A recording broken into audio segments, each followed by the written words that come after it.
L'esprit 237. Bien le bonjour, que la paix du Seigneur soit sur vous, la bénédiction de vos ancêtres et surtout que tout ce que vous fassiez dans la vie marche. Aujourd'hui, n'est-ce pas, comme pour tous les autres descendants, nous sommes en Golmendouka, nous sommes, n'est-ce pas, dans une des régions de l'Est Cameroun. Et là, nous sommes venus, n'est-ce pas, pour des travaux de construction qui avaient déjà été faits et certainement qui ont eu des manquements pour lesquels nous voulons apporter, n'est-ce pas, notre expertise. Je suis Miss Pouic 237, vous le savez déjà. À côté de moi, mes collègues vont se présenter. Alors moi, c'est Alberto, ingénieur de construction civile. Jésus Heribin Kodo, ingénieur civil. Moi, c'est Chanda Bassane Kassi, stagiaire ici à Dreamhouse Construction particulièrement. Merci. Alors, je voudrais tout d'abord, n'est-ce pas, qu'on commence un peu par la présentation, n'est-ce pas, de la cassure ou encore de l'écorce terrestre qui est ouverte là-bas. Si vous pouvez un peu nous suivre par ici.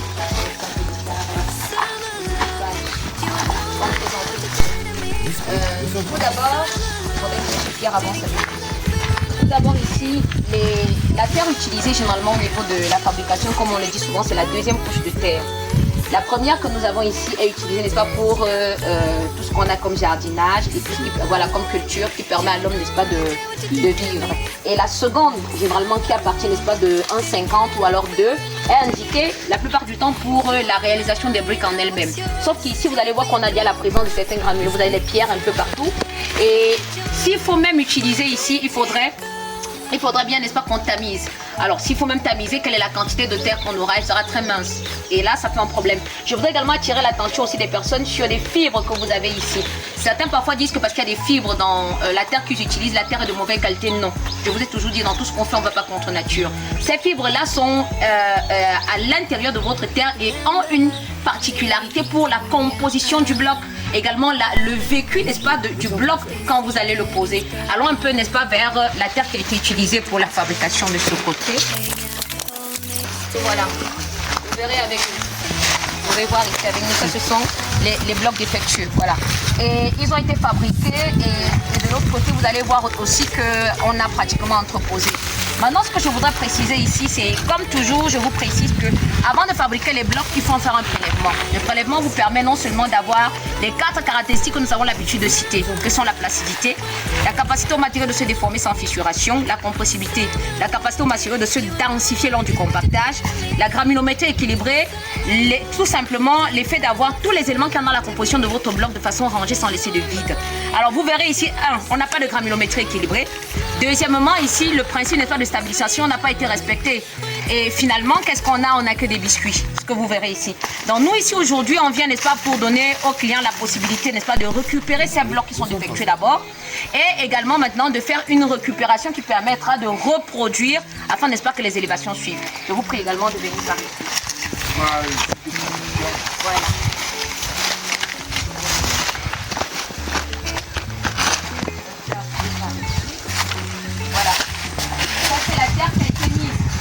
Pour la fabrication que vous verrez. Vous verrez que la terre ici avait été tamisée, même si elle a pris du temps, vous verrez, elle avait été prise, elle a été tamisée. La terre est très fluide, vous voyez. Alors maintenant, ce qui a manqué ici, c'est pas, on va dire, c'est pas la qualité de la terre, mais c'est plutôt la composition mécanique du bloc qui n'a pas été faite à dessein. Regardons ici, de ce côté, ici la terre. On a dit tout à l'heure qu'il fallait, après la deuxième couche de terre, à la première couche de terre, n'est-ce pas, utiliser la deuxième. Là, nous savons, n'est-ce pas, que celle-ci peut passer. Mais maintenant, si elle doit passer, est-ce qu'elle a, n'est-ce pas, les différents éléments que nous avons cités tout à l'heure? Et on a dit également dans les vidéos précédentes que lorsqu'on a une terre de couleur rouge, il est possible déjà d'avoir un argile précis au niveau, n'est-ce pas, de la cohésion. Et on a parlé, n'est-ce pas, de la kaolénite, qui était un argile très stable de type 1-1 qui lui généralement est retrouvé, n'est-ce pas, dans ces éléments. Maintenant, je voudrais encore attirer votre attention. La plupart du temps, vous parlez de la météorologie. Elle est indispensable parce que derrière tout ce qui est éléments climatologiques, vous avez la possibilité justement d'avoir des résultats derrière les qualités et les capacités, n'est-ce pas, de fabrication de votre bloc. Et savoir que la qualité du bloc que vous faites en saison sèche et en saison de pluie doit être totalement différente. Je vous prends un exemple très simple. Lorsque vous venez à fabriquer les blocs en saison de pluie, la terre que vous avez a déjà pris un grammage d'eau présent dans le sol. Et si vous venez, n'est-ce pas, à fabriquer, vous ne pouvez plus utiliser les mêmes fréquences que si vous aviez pratiquement la terre qui est sèche. là déjà vous comprenez qu'il y a quelque chose qui a affecté la composition mécanique par rapport au climat temps. Et c'est aussi l'occasion pour nous de rappeler à certaines personnes que vous pouvez vous rapprocher pratiquement de l'organisme au Cameroun. Et je sais que c'est la SECNA. Vous avez pratiquement des données météorologiques généralement qui sont données via la CRTV. Et puis vous avez des éléments qui vous permettent justement d'augmenter la capacité de vos travaux. Alors si on revient là maintenant, ça c'est au niveau de la machine. Voilà. La machine est là et c'est celle qui a été utilisée. Bon, maintenant, je ne sais pas si elle va être... Peut-être qu'elle a été scellée. Je ne sais pas. Voilà. Mais là, ce qu'on regarde avec le format, ça veut dire que c'était une machine mécanique, certainement autobloquante, mais à 2 blocs. Et c'est ce que je dis la plupart du temps. Ici, elle sera manuelle, elle sera, n'est-ce pas, utilisée par l'être humain. Lorsque vous venez à prendre la force de quelqu'un qui doit presser un seul bloc, vous la mettez dans un élément où vous allez avoir la presse pour 2 blocs. Ce que je dis généralement, les forces doivent être divisées par 2. C'est un peu comme si vous prenez la résistance en mégapascal qui devait être donnée pour un seul bloc et vous la divisez pour 2 éléments.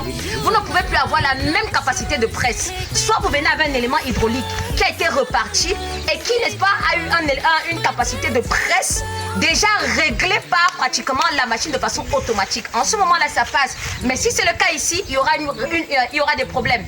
Et vous voyez que cela a également affecté la qualité des blocs. Parce qu'ici, on a des blocs, je crois on peut venir ici. Il y en a qui sont de 10 au niveau de la hauteur. Voilà. Voilà, il y a beaucoup de dimensions irrégulières. Donc voilà, par exemple, quelqu'un son mètre là. Quelqu'un son mètre. Voilà. Tu peux un peu essayer d'avoir là, si vous pouvez vous rapprocher. Voilà. Donc là, on verra que au lieu d'avoir pratiquement la dimension de 10 qu'on a la plupart du temps, vous voyez, on a plus de 10. Voilà. Près de 13. Voilà, près de 13 par exemple. Mais maintenant, si on prend un autre bloc, par exemple, prends un peu celui-ci. Voilà. Attention, vous venez également ici. On reprend le même principe. Vous voyez, nous sommes à 11. Voilà. Nous sommes sortis de 13 à 11. De 13 à 11. Alors ça déjà, ça affecte la structure du bâtiment au niveau de l'élévation. Vous allez avoir des élévations qui ne sont pas régulières. Et ça, c'est pas la faute aux techniciens, mais c'est plutôt la faute on va dire, à l'équipe de fabrication qui, elle, n'a pas maîtrisé sa machine, n'a pas maîtrisé les dosages et qui, en amont, n'a pas eu des caractéristiques présentes qui devaient permettre également que la chaîne soit. Donc c'est pourquoi j'ai dit généralement, lorsque vous avez fait le prélèvement et que vous avez eu des résultats, cela vous permet, n'est-ce pas, d'améliorer. Alors comme je dis souvent ici, et je dis lorsque vous venez fabriquer les blocs et que vous avez pratiquement eu des éléments défectueux, ce qu'on peut faire pour compenser et revenir à une fabrication qui nous permet ici de travailler, c'est quoi? Et je l'ai dit dans une vidéo précédente, c'est la lithostabilisation. Ce qu'on fera ici pour permettre justement aux clients justement d'avoir quelque chose de bien et surtout retrouver l'ouvrage qu'on aura. J'aimerais qu'on aille maintenant au niveau de la structure elle-même pour voir également quels sont, n'est-ce pas, je vais dire comment, les aspects néfastes qu'ont eu l'impact de ce que nous avons cité tout à l'heure sur les élévations, ce de façon précise. Alors, c'est ça.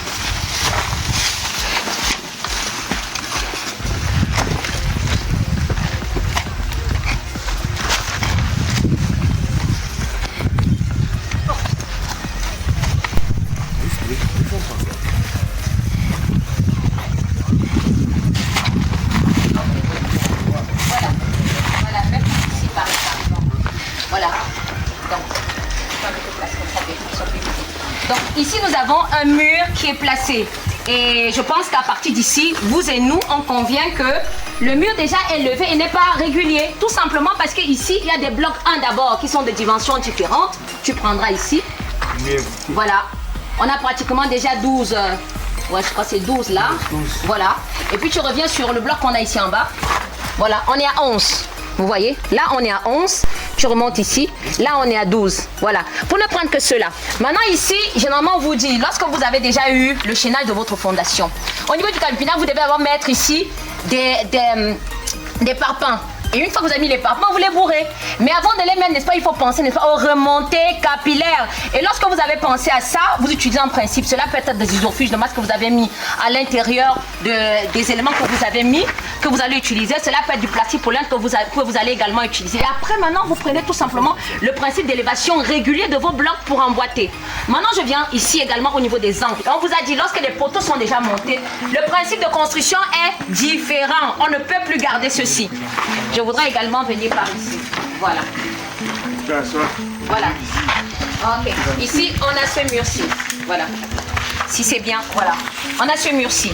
Donc, si on part selon le principe pour lequel, au niveau, n'est-ce pas, de notre première assise, on a notre parpaing, alors on devra compter 1, 2, 3, 4, 5 blocs. Et au niveau des 5 blocs maintenant, parce que les poteaux sont déjà levés, on va mettre dans les angles, n'est-ce pas, des pointetons. Ou alors, si vous avez de la lumière dans votre site, vous pouvez utiliser pratiquement des perceuses pour percer pratiquement l'élément en béton. Vous trouvez la ferraille, vous allez mettre pratiquement des accroches que vous allez sceller de par les côtés. Et vous allez utiliser ici des blocs en U. Maintenant, vous avez fini avec les blocs en U. Vous allez pratiquement maintenant utiliser l'élément d'assise qui monte. Et chaque fois que vous avez ramené au niveau de 5 assises, vous faites le même principe jusqu'à monter. Alors, maintenant, des gens vont nous poser la question de savoir, est-ce qu'en haut, là-bas, Madame Christiane, on aura pratiquement les blocs qui vont s'emboîter de façon directe? On peut ne pas avoir des blocs qui vont s'emboîter de façon directe, tout simplement parce que la régularisation de la hauteur n'est pas correcte et la régulation de la largeur n'est pas correcte. C'est pourquoi vous voyez ici, entre ces extrémités, on a des demi qui sont parfois des 3 quarts, qui sont par exemple des 1,5, qui sont parfois même plus des 1,5, encore moins de 1,5, qui vont affecter la structure de votre bâtiment. C'est pourquoi on vous dit, lorsque vous venez à monter d'abord l'armature du bâtiment, soit vous arrangez, n'est-ce pas, à avoir des éléments réguliers qui prennent la longueur du bloc et la hauteur pour que lorsque vous venez à travailler à l'intérieur, que vous ayez quelque chose de soft. Alors, derrière ça maintenant, on avait eu un autre problème. Je pense que c'était également le principe, n'est-ce pas, de la mise de la ferraille. Elle ne se met pas hasardeusement, pas du tout. On met la ferraille parce qu'on sait très bien que la distance qu'on utilise entre les deux éléments peut avoir un manquement ou encore la reprise, n'est-ce pas, des descentes de charge. Elle, par rapport au mur que nous avons, nécessite qu'on le place. Mais ici, elle devrait se placer naturellement là. Parce que ici, pratiquement, on est au niveau des ouvertures. Et les ouvertures, généralement, elles doivent tenir par rapport, on va dire, à l'élément que vous allez mettre. Ça peut être des portes, je sais pas moi, en alu, en fer, en bois. Mais lorsque vous devez les mettre, vous devez les fixer. Et lorsque vous les avez fixés, il faut savoir que parce qu'on ouvre et on ferme, ici, il y aura des grincements qui peuvent affecter la structure du bâtiment avec du temps. Donc, il faut faire des renforcements ici sur le plan sécuritaire. Voilà pourquoi on vient les mettre. En outre, maintenant, si vous ne respectez pas le principe que je vous ai donné dans les élévations, essaie un peu de bouger, Alberto, tu vas voir. Votre mur, il va bouger, comme ceci. Il peut même tomber. Vous voyez, il peut même tomber.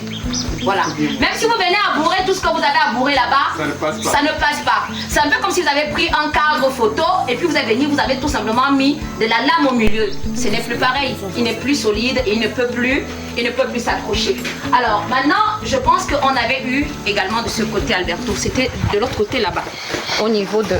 Du bas. Voilà, du bas là.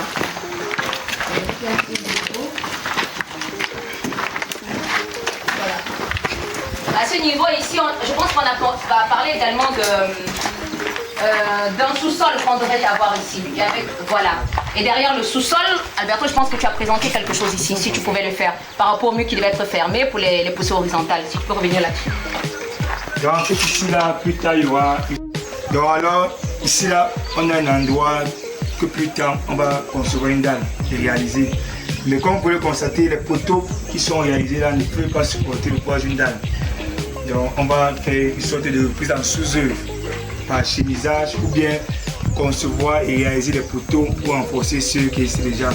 Et ici, vous avez ce mur qui présente déjà une sorte de voûte. Donc, et cette voûte est créée par les poussées de terre intérieures. Donc on va créer une sorte de mur de soutenement à cet endroit et renforcer ce mur afin que les poussées de terre ne l'affectent plus.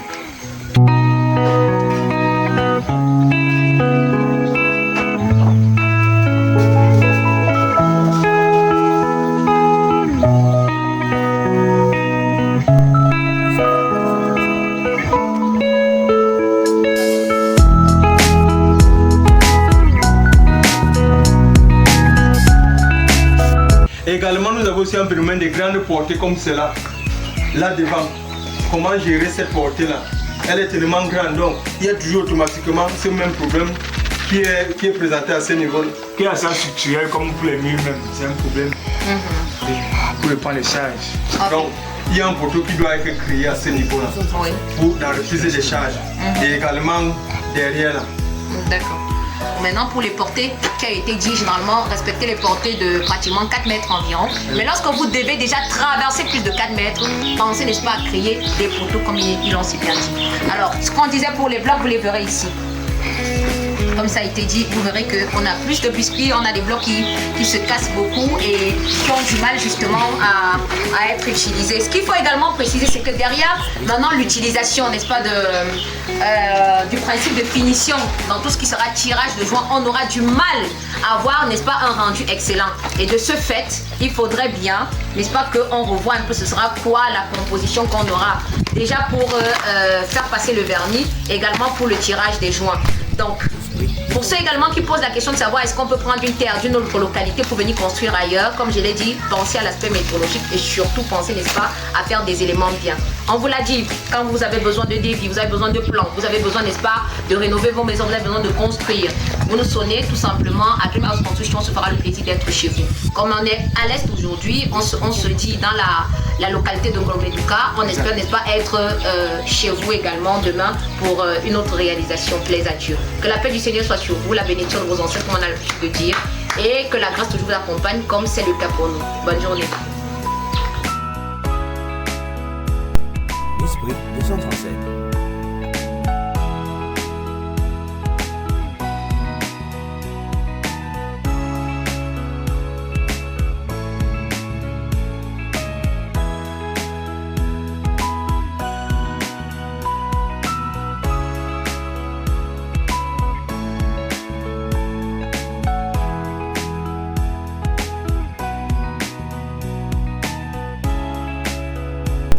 Esprit 237.